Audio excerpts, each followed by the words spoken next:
What's up, Tweener heads? Welcome back to another Tweener head tennis video today here on our channel. And if you are new to the channel, hey, how's it going? My name's Phil, and this is where we get to talk about tennis in a more casual way for you guys to understand what's going on and off the court, and just to have a little bit more fun with the sport of tennis itself. Today, we are going to be talking about World Team Tennis and the Battle of the Brits, because these two terms have successfully been run during the middle of a pandemic, which I applaud them for. And one half is going to be about World Team Tennis, the other half is going to be Battle of the Brits. Let's start with World Team Tennis. So first off, congratulations to the New York Empire for winning the title in West Virginia.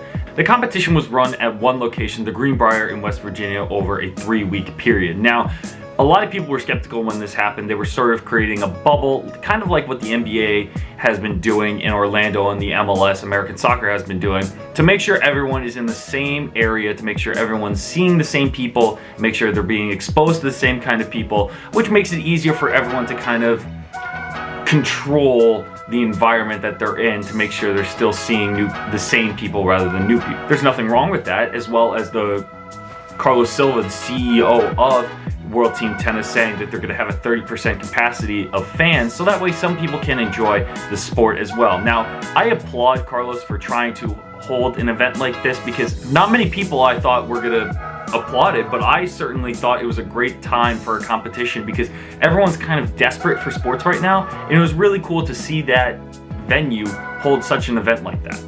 I personally thought it was great. I enjoyed the competition aspect. It actually felt like not just an exhibition. It was actually a competition that you could look forward to and you can watch with some excitement going on. Now, while there were a limited amount of fans, I thought that maybe there shouldn't have been fans in general, just to make sure that no one else was being exposed to other people.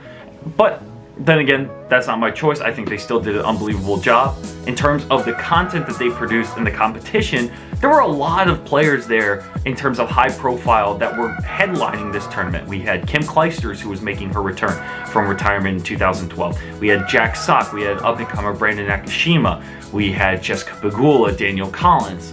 The list goes on in terms of players, as well as the Bryan brothers, I should add. I wanted to say congratulations to Taylor Fritz and Bethany Maddox for being the MVP for the male and female category. Both of them, I thought, led their teams, the Philadelphia Freedoms for Taylor Fritz and Bethany Maddox for the Chicago Smash. Both did an unbelievable job playing for their teams. Taylor Fritz was the #1 singles player that was at the World Team Tennis event and did an unbelievable job as well, leading the Philadelphia Freedoms and their team in win percentage for singles.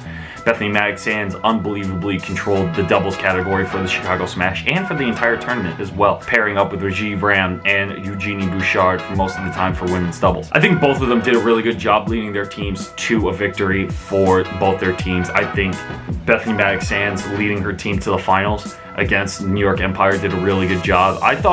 Personally, I thought the Philadelphia Freedoms would have done a lot better, because they had Kenin, Taylor Townsend, Dolehide, Fritz. Like, they had a good amount of players. I thought they were the favorite for sure going into the finals, but I guess not. They were the #1 seed, but get upset by the New York Empire and eventually the champions. In terms of players that should have been noticed a little bit more, I thought Jessica Pegula did a really good job at leading the Orlando Storm in terms of women's singles, women's doubles, and mixed doubles as well. She did a really good job with Ken Skupski in mixed, and she did a great job with Jurek for the Orlando Storm. I thought she was doing a really good job, and after Daniel Collins was kicked out of the tournament for violating COVID-19 quarantine rules, she did an unbelievable job in stepping up. Now moving on to the safety aspect of World Team Tennis. Now, before the tournament started, all players that were staying at the venue, as well as media personnel and other people that were coming to the tournament that were there for the players, a lot of them had to quarantine. Actually, all of them had to quarantine 14 days before the event started. Each player was tested daily for their temperature. No one could have above the temperature of 100.4, which is considered a fever, to play, and if they did, they had to self-quarantine, which I thought was a great job. No one was tested positive for COVID-19, thank God, but Daniel Collins was unfortunately kicked out for violating some of the quarantine rules that they had in place, saying that she left the state, not just the Greenbrier, the state, to do something. It wasn't disclosed what it was, but I think they did the right thing with that, but we are not really sure why she left, and there wasn't any particular reason why they said she was. So I think they were trying to make an example out of her for anyone violating the rules. I also wanted to point out that at the beginning everyone was kind of weary about high-fiving and making sure everyone was fist-pounding and touching rackets and making sure that kind of aspect was adhered to. But towards the end, people were high-fiving, hugging on each team, which I think was fine because they were exposing themselves to each person a lot every day, basically, with their team and practicing with them. So I don't think there was a big issue with that. I think in terms of fans, I don't think fans should have been there because you have a lot of international players that were not based in the US coming to this event. And while they may have tested negative for the virus, I think it was... I know they try to build the entertainment to it, but I think it would have been better just to keep it safer and just have it with no fans. So that's the only quarrel I had with that, but I did like the competition overall. So the second team competition that was held this week was the Battle of the Brits. Now this was the second edition of Battle of the Brits that Jamie Murray has graciously organized for British tennis players, and he's been doing such a great job, and this ended in a well-run fashion as well. I mean, it came down to the last match of mixed doubles, and I thought it was unbelievable. From all the talent that they had, from Andy Murray to Heather Watson, they had almost every top English talent that they had in the tournament, which honestly was amazing to watch. I personally was watching this every day on YouTube, and I'm glad they showed it on YouTube too as a live stream because it grants more access to people that do not have cable or BBC, which was, I thought, a lot more fun. Maybe it should have gotten some more mainstream media attention from BBC besides just the end announcement, but I thought it was really well run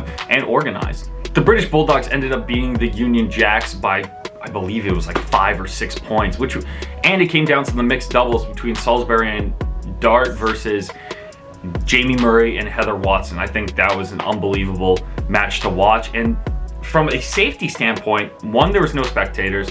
Two, everyone was staying socially distanced from each other. They even spread out all the chairs. Even during the trophy ceremony, only the two captains for the British Bulldogs were allowed to touch it, and everyone was standing far apart. And it was unbelievable. I thought everyone had a good rapport. Dan Evans somehow got a hold of a freaking air horn and was doing that throughout the entire tournament as well. And I just thought it was a great tournament to be held in terms of talent. And you got to see some of the young talent as well. You got to see Ian Silva, Jody Burrow, Emma Raducanu, and for the men's side, Anton Matusevic, Alistair Gray, Ryan Peniston. I've actually interviewed 3 out of those 6 people. So make sure you go check those out in the link below. I love this competition. It was really fun to watch. I think from a safety standpoint, they had no spectators.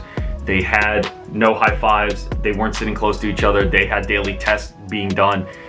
And it was well organized as well. So I would like to see more of that happening if they're not playing the US Open or the Cincinnati tournament in this coming month. But unfortunately, it looks like some of them are. Andy Murray has already committed to play both American tournaments, but Madrid has just been announced it's been canceled. So you never know. It would be fun to see a third round to see how it would go, and to have a mixed competition, kind of like World Team Tennis, but only for British players.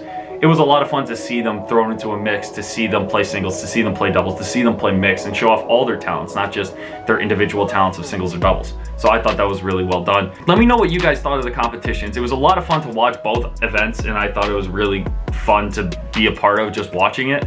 So let me know what you guys thought in the comments below. So I hope you guys did enjoy this video. Make sure you leave a big like on it, as well as making sure you're subscribed to Tweener Tennis. We're already at 1,100 subscribers. Can we get to 1,200 very soon? I would really much appreciate that. So make sure you hit that sub button, as well as our merch. We also have new merch. So go to tweenerheadtennis.com/shop. It's already being bought, so I appreciate it to you guys who are buying this. So make sure you go check it out, and I hope to see you guys very soon. Thanks, guys.